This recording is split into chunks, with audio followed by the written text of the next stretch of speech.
And here we are back, ready to go. And this is just so exciting. We're going to see another MC game. I love to watch this guy.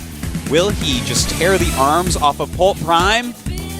My Ouija board says yes. Ouija board? Yeah, We're using Ouija boards now?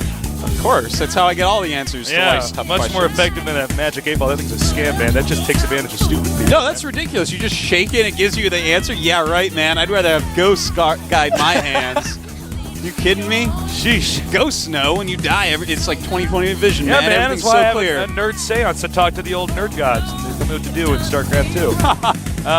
Zelnaga Fortress is our map. This is a map that everybody has played so many games. It's like Metalopolis. Well, no, that would be Zelnaga Caverns. Oh my God! I'm so sorry. This is like the map no one has ever played. I got to Zelnaga. I just glanced at it. I feel like, Tasteless dropped the ball. That's all right. All right. Well, it's a 3-player map. It's our only 3-player map in the GSL. Yeah, and it's a pretty interesting map. I'm still mad at myself. I should call it the wrong map. This is a map that requires very specific playstyle because 3-player maps. There's some coin flip strategies you can do. Oh, absolutely. But generally, it's pretty unforgiving. And it's interesting too because you tend to both be expanding towards one corner of the map. That is quite true. It's also going to be symmetric via rotational symmetry. Yes. Yes. Took me a minute. Fancy words here at the GSL. Rotationally symmetric. The game is loading. That means it's time for Polt to try to take on the Kratos Protoss. Can he do it? Let's find out.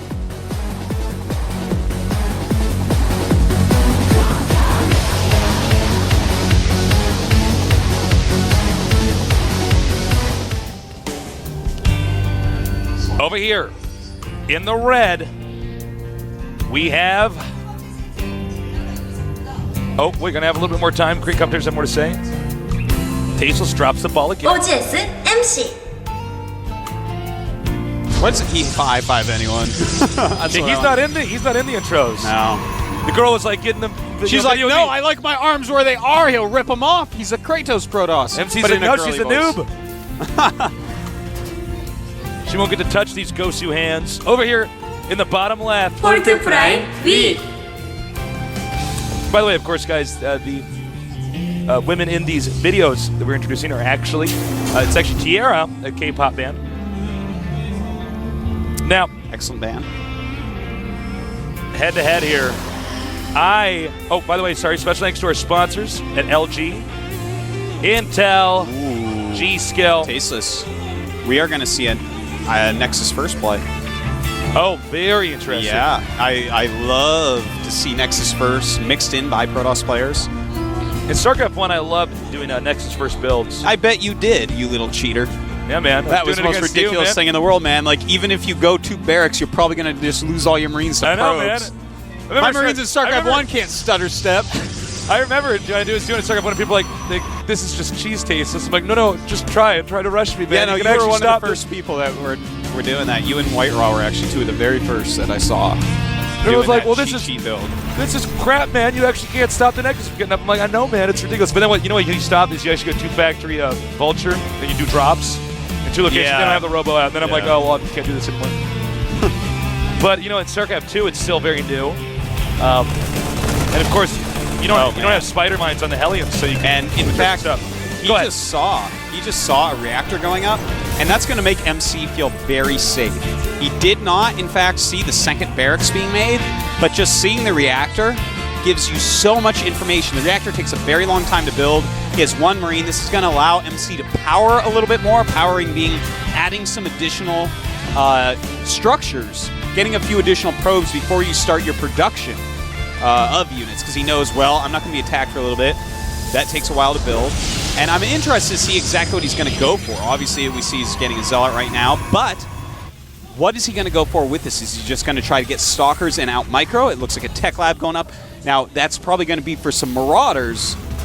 How is MC going to follow up his build? How is he going to get enough units to live through this rush coming from Polt? This is going to be interesting. He'll probably focus his chrono boosts more on the gateways. Oh, absolutely. Not on the Nexuses. In fact, he's going to have to choose a time to very likely stop probe production. Now, he doesn't know for sure that there's two barracks, but You know, you got to account for such things. You know, in StarCraft, when you go fast Nexus, the hardest part about going fast Nexus is that you don't have a robo bay or anything that's going to let you scout right away. So you're sort of in the dark, which means Terran has this window of opportunity where there's so many different ways that they can come at you and punish you. Yeah. This is very interesting, Tasteless. He's just chrono boosting nonstop out of one gateway, getting his second gas up. I think because a lot of times when you see a reactor, a quick reactor, it either means Banshee or a tank build, which is much slower than 2 barracks. So I'm not sure if I think he has no idea, actually, that in fact this is a rush. In fact, yes, he's making a robotics now. That's exactly what he does not want to do. He has to know now, though. Yeah, I think MC is actually... He's in a lot of trouble. And, yeah, he's not going to recover from this one. He's going to actually about to lose. He has to go up his ramp. He cannot actually hold this. And you can see MC panicking. He's making as many gateways as he can. Yeah. He might have to actually sack the Nexus on the low ground. He probably I think so, definitely. Get a sentry out. I'm surprised he didn't make one already. He might just pull all his probes from his natural and try to do some sort of damage like that. But he should be definitely sending them in his base. There he goes. Trying to get a sentry out, but, I mean, Polt, he's already up the ramp. And MC in a lot of trouble here, Tasteless. Definitely misread that build. He's trying to chrono boost out an Immortal. Nice force field, and Polt making some mistakes there. So it's actually, no, there's no way that that's actually going to stop this. Well, he has killed off a lot, and as the warp gate cools down, he may clean this up, but still, the damage has been done. Tasteless 20 supply to 43. And Immortal is on the way. That'll help out a lot. Now, in the MC's defense, if he does hold this, MC is very good in these sort of scrappy situations. Oh my God! Look at Polt's control those the infantry there. Very man. good shot down, taking advantage of the short range of the Immortal. Well, MC, his risky strategy, Tasteless, has not paid off this time. Polt just continuing to rally out units. Looks like he just wants to go for the kill. You know what's interesting is he did actually go down the ramp and just say, I'm going to try to kill the Nexus. He knows that MC has a reputation for coming back from these absolutely insane situations. Yeah. And I think what he's going to do, he could have potentially ended it. He said, no, MC's starting out micro me. Well, Tasteless, when you're ahead, get more ahead. That's right. Kill the Nexus off. MC only has 13 probes against 22 SCVs plus mule support. So kill that Nexus, make more units, and MC's going to have to GG momentarily here. Yeah, it's just too many. Unreal. We just saw MC lose. Well, I would love to just discuss this for a moment, Tasteless. Here's the thing, and recently I've heard a lot out of some people, such as Liquid Tyler, mentioning that even though MC is great, he's a great player, very strong player, obviously looking very dominating a lot of times, most of his builds, to be honest, he takes risks to get way ahead.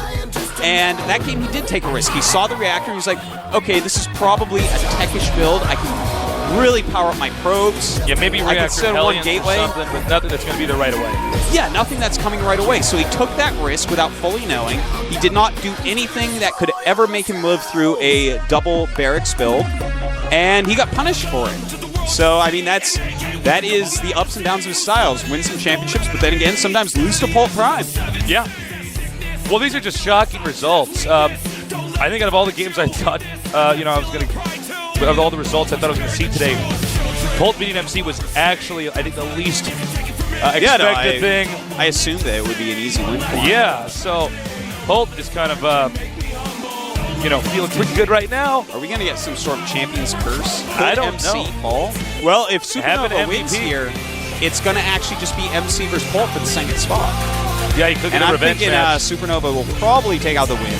The map is, hold on, altered. We have Iwil, Owl, Iwil. Wow. That's a tongue teaser, Tasteless. Yeah, that's not easy, man. Oh, we're on camera. This new setup, I don't know when we're going to be on camera now. We got to production. Yeah.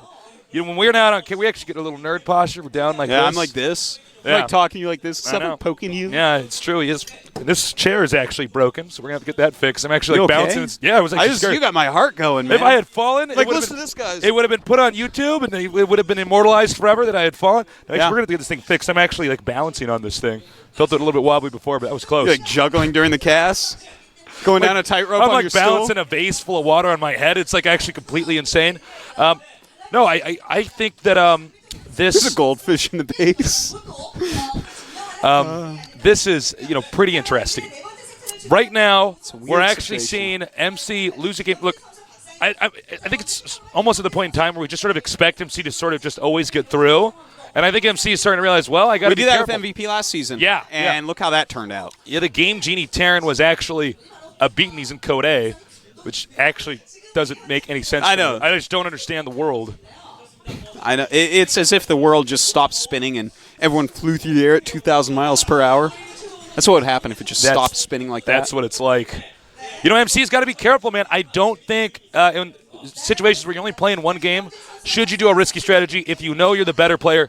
You know what I mean? Like, the thing is, the quick Nexus strategy is really good. It's a great strategy, but he followed up so greedily. He didn't actually know. He didn't actually get a full scout out. Yeah, I totally agree with you. Well, head-to-head here now. It's going to be the win against Supernova. Now, if